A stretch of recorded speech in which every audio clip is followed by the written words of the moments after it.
Jessica began taking walks swiftly to her job interview, her thoughts racing with thoughts of what she had prepared for. She turned and decided to make a very good impact. As she walked down the street, she passed a homeless woman, Maggie, who observed a pink stain on Jessica's lower back. "Excuse me, pass over, but you've got a red stain for you or get dressed." However, Jessica wasn't in the mood for any interruptions. "I have a job interview to visit, and I'm now not supplying you with any cash," she snapped, her voice growing. Maggie took a step returned, shocked by way of the harshness in Jessica's tone. As Jessica continued her walk, a man, David, who had been speaking on his cell phone nearby, had witnessed the trade. Seeing the stain on Jessica's lower back, he jogged closer to her, wrapping the jacket round her waist and try and cowl it. But Jessica changed into already developing even greater, pissed off. She whirled round to face him, her eyes narrowing.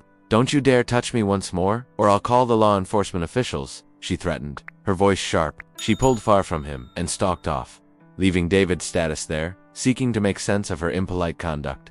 David, no longer one to surrender, shouted after her, "You were given a red stain to your dress.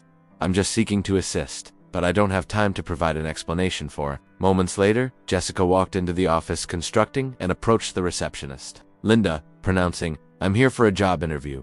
Linda smiled and asked her to sit down, pointing in the direction of a chair within the waiting location. As Jessica turned round, Linda's voice stopped her. "Excuse me, but there's a red stain on the return of your get dressed." Jessica stiffened, her frustration bubbling over. "Why does anybody keep telling me I have a crimson stain on my dress? I checked this morning, and there was not anything. I'm a detail-orientated man or woman, okay?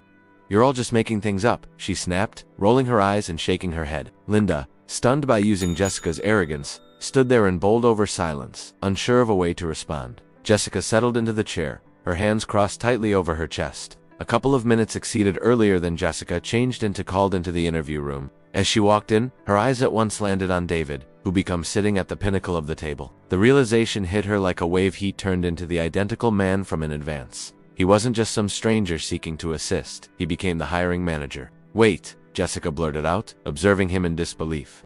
"You had been the man who attempted to touch me earlier, proper."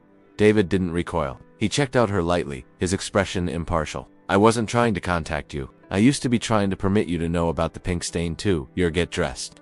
However, if you still don't believe me, I have a picture on my phone. You've already proven your proper colors, and admittedly, people like you don't belong in my employer." Jessica stood frozen, a flush creeping up her neck. David persisted, "You're disqualified from this interview."